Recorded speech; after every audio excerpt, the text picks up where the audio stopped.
Hi guys! So papakita ko sa inyo kung paano maglagay ng um, peptide nail sa cartridge kapag wala kayong purger, kagaya nito, and kagaya nito. Ayan, ay, ang dami. Ayan, wait.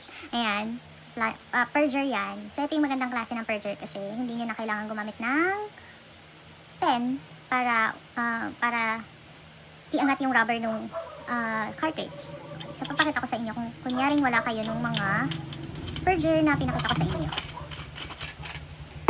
Okay. So, kunyari, ito yung meron kayo. Disposable pen to. So, once kasi na inikot nyo na to, hindi na bababa yung screw niya sa loob. So, hindi nyo na siya mababalik sa dati. So, meron ako dito mga klase ng pens. So, pakita ko lang sa inyo. Ito yung candy pen. Yan, ganyan yung candy pen. Ganyan siya. Yan. Ganyan ang candy pen. So, yung mga pens kasi na reusable, pag inangat nyo to, pag umangat yung screw kasi nito, pwede nyo pa siyang ibaba. Gaya nito.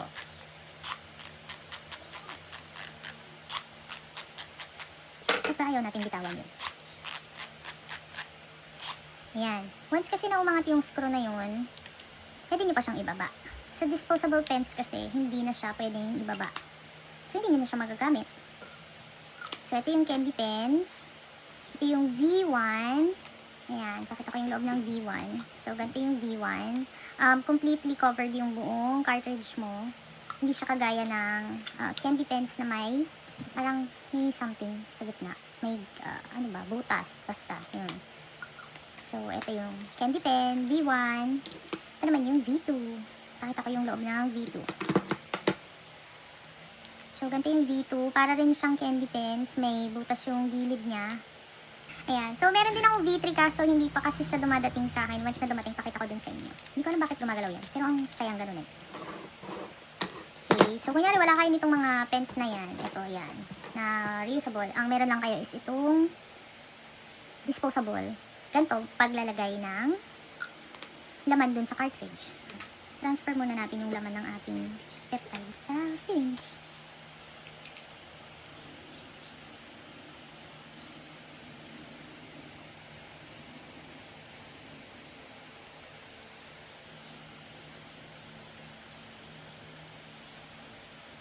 Dati ko na ito binibig. Bakit ko ba ito sinama sa video?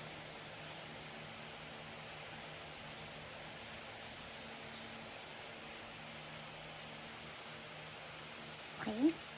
Cover lang muna natin siya. Ito yung parts ng candy pen. Ito yung cover, nilagay ng cartridge, saka yung pinaka-screw niya. Ayan. Okay, set aside lang muna natin siya. Open niyo yung cartridge. Make sure na color black para ano siya, na autoclave. Ayun. So, ito siya. So, kailangan kasi itong part na to, maaangat mo hanggang dito. Pero since disposable yung gamit natin, hindi nyo na pwedeng iangat yung screw niya para ma-push tong rubber doon sa taas. So, ganito yung gagawin natin. Kuha kayo ng ganitong needle. Ganyan. Open nyo, dahan-dahan ha. Nakakasugat yan. Okay. And then, tusok na dito. Yan. So, nasa loob na yung needle. Ayan, nasa loob na siya. Para lang may lalabasan yung hangin sa loob at hindi sumabog yung cartridge nyo. So, magpapalit lang ako ng needle kasi medyo mataba yung needle nung isang ito. Papalitan ko lang siya ng mas manipis na needle.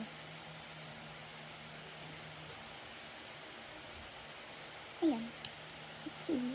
So, meron dito, parang yan yung labasan ng hangin na nandito sa plunger, sa cartridge para hindi siya sumabog. So, inject nyo lang siya somewhere there. Ganyan. And then, inject nyo na yung peptide nyo. Dahan-dahan lang. Medyo inaalalayan ko yung rubber kasi baka alam mo na, bigla siyang lumusot. Sayang naman yung peptide nyo.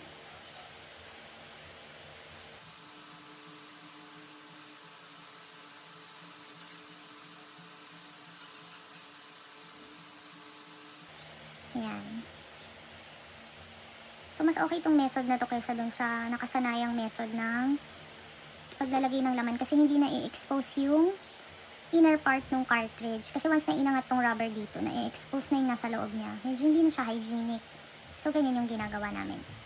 So, hugutin nyo lang to. Balik nyo lang dito kasi gagamitin pa natin yan later.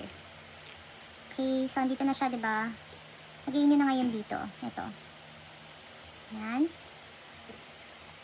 And then, nakikita nyo naman parang may something dun sa loob. Dun nyo lang siya itatama. Medyo mahigpit lang. Okay, ayan. So, ngayon, since nalagay na natin siya, merong gap yung loob. Nakikita nyo ba? Ayun, parang may air pa. So, kailangan natin siyang matanggal. So, ganito yung gagawin natin. Ibabalik natin to dito sa taas. Ganyan. Then, aangat natin yung rubber. Nakita nyo ba? Umaangat yung rubber sa loob. Tanda, konti-konti lang yung unit kasi baka sumobra naman.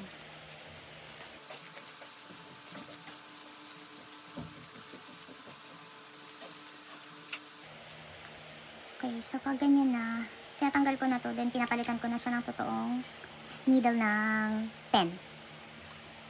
So ito yung ginagamit ko. This is from Baron Care 5mm. Meron 6mm, meron ding 8mm, pero gusto ko kasi itong 5mm.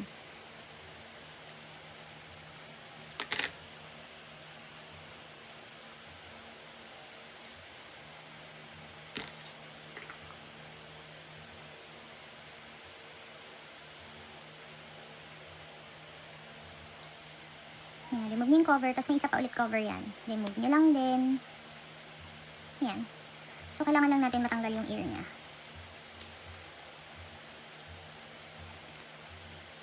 So, since meron pa dun, may isa pa akong method na ginagawa. Kumuha ko ng syringe na ganito. Kasi yung pinang tatanggal ko ng hangin. So, ina-inject ko lang sa gitna. Tapos, nilalagay ko dun sa may pinaka-ear pocket niya. Kung nakikita nyo, nandun yung dulo ng needle ko. Tapos, saka ko siya nang hinihigop. Kung ano man yung term nun. Sorry, medyo hindi ko mapakita sa camera kasi mahirap siyang gawin. Yan, ito na siya. So, natanggal ko na yung ear pocket. So, ito yung sinasabi ko sa inyo. Yung screw na ito, yung white, yung nakikita nyo dun sa loob. Pag kasi disposable, hindi nyo na yan kayang ibaba. Or there's no way na ibaba nyo siya ulit. Kaya, kailangan nyo ng extra needle. So, kailangan nyo ng ganito. Ayun lang. Thank you. Bye.